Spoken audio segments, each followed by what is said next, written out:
All right, this is to go on part 2 of the wedding story. I didn't get to tell all of it. But anyway, the gal was shot all at once. Why, we heard the shooting off of the stage and everything when she was shot, and she come staggering out, and she died on the stage. And then everybody come, oh my gosh, you know who done it? Oh my God. And they come in, they picked her up, and they carted her out and everything. And then the police department came, and like I said, this guy that played the detective, he was from the Florence Police Department. And I got so tickled at him because they worked in there, and one person said, well, when I was in Eugene yesterday, they mentioned Eugene, which is, you know, is where I live, about 50-some miles away from there. The largest town from Florence. Florence is just if you bat your eyes, you might miss it. So anyway, then they were accusing people of having the gun. This one had a gun. They found the gun into this other mobster's wife's purse. And she said she didn't know how it got there. She did not have it. She'd never seen the gun before. And he says, well, a likely story, a likely story. Well, when they were interviewing the mobster's wife, which she was a cute thing, and she was up, she says, no, I don't own a gun, never have owned a gun. But, she says, everybody else here that I know of that lives here in Oregon owns a gun.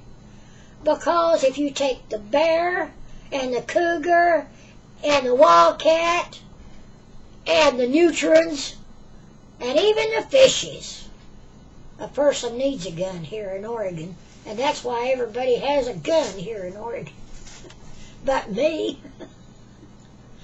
And so, anyway, it ended up that then when they finally got the wedding on the way, you should have seen this guy came out, and the mobster's boss face just fell all apart. He says, who in the hell is he? This guy was in a off-white robe, trimmed, and his hair was it had to be a nasty old wig that he had on, the nastiest ones I ever saw. But anyway, this guy's supposed to have been his hair.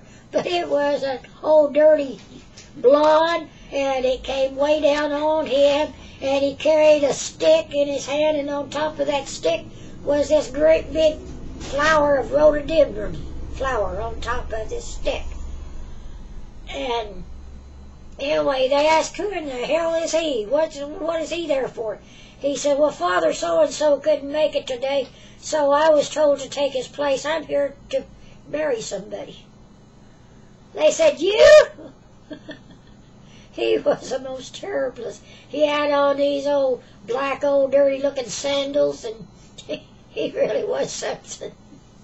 I wished I could tell you what all he said, but it's impossible. But he really played a good part. I mean, and he was good at it. But anyway, he finally got them married, and they were supposed to go to Hawaii on their honeymoon or whatever. And the police was still looking for who killed the person, and he was trying to interview this one and that one and everybody, and he interviewed the two guys, and they said they were in the bathroom, and each one of them was together. And they said while they were in the bathroom, their big boss came into the bathroom, and they were, at the time that she was killed, they was all three standing in the bathroom when they heard a gunshot. So, anyway, he says, is that your stories? They said, yeah, we're going to stick by it, too. So he said, likely story, likely story. And so the bride, when he interviewed her, says, well, my husband can verify where I am because we were under the gift table, making out under the gift table. He said, you mean you couldn't wait till you went on your honeymoon? She said, no. And so anyway, when he interviewed the groom, he asked the groom, he said he'd went out to the car to put the envelopes and the money before it disappeared inside his wife's father's car, and they says, well, isn't that dangerous to leave something in that car, and the car door unlocked? And he said, everybody in Florence and all around knows that car. And nobody would ever open a car door on his car. They'd know better. So he said, yes, that was the safest place he could before he lost any more of the envelopes. And his bride said, you mean you lost some envelopes? He said, well, I don't know where they went to. Well, we know that the gal took them from him. But anyway, it all ended up that they asked the audience, oh, when they got married, they says, where's the bridesmaids at? Well, they said they hadn't seen them. They hadn't come there. One person said, well, I got a phone call, and they're broke down on Interstate 5, and they won't make it this afternoon. And so, anyway, they said, well, we got to have some bridesmaids, so they come out in the audience, and they found 3 women from the table and asked them if they'd come up and be bridesmaid, and so they handed them a bouquet, and they stood in from the audience out there. I mean, they interlocked a lot with the audience that was out there because they were part of and they asked them a lot. But anyway, it was a real fun evening, and the dinner after the hors d'oeuvres was a great big salad was served, and it was a real good salad. They had a great big huge bowl of salad they brought out, and they passed it around. And then after the salad, and they took up the salad plates, and they took the salad bowl away, then they came out with a very huge bowl of these pianas. You know, the little long ones, about the long as my finger there, with a hole in the center, the macaroni type, the pianas. I think that's what they call it or something. And they had a real nice, not a lot of sauce, but they had enough sauce to flavor them. And then they had nice, big, huge meatballs. But the meatballs had been cooked separate from that. They hadn't been cooked inside of nothing, so they were just laying around the bowl. And you know, it's really funny. I get real tickled that some of the men and women, when they brought the salad, they'd pick up, you know, just a tiny bit and they put it in their plate, and that's all they took. When they come to the table, we said, here's the hors d'oeuvres, you serve yourself. They might take 1 or 2 out, and that's it. When that big bowl of stuff came around, it was beautiful. And it was really good. My husband said he didn't like it. He liked the meatballs, but he didn't like the other. But I liked it.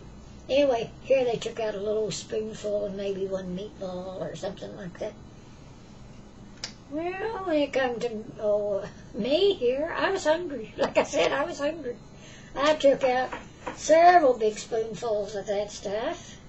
And I took out 5 great big meatballs, and they were just about, so big, you know. They were nice big meatballs. I took out 5 of them. And I mean, I ate them too. I might have been the last one. When everybody got through with that, when everybody had got their serving, she didn't leave the bowl there for taking out seconds. She come and got the bowl. And away she went with the bowl. So I was real glad she didn't give them another time. In other words, when that bowl was passed around, you better get what you want or you're not going to get. So when the others didn't have enough to eat, I was still over there munching, and I really enjoyed it too. That's me, though. Well, anyway, we found out, you know, I mean, when you pay $30 a person to go see a show, and that's the afternoon show, and then it'd been $40 for the night show. And I tell you what, the play was good, and the food was good, and I really enjoyed the play. And so, anyway, but I don't think I'd care and ever go to another one. It was fun, and it was fun to go to this one. So that's all I got to say for this one, and I hope you enjoyed me talking about it and you knowing what this little play was. And I left out a lot because I could have talked for, you know, the play went on for 2 hours, so, you know, I can't take in everything, and there's a lot of that I left out.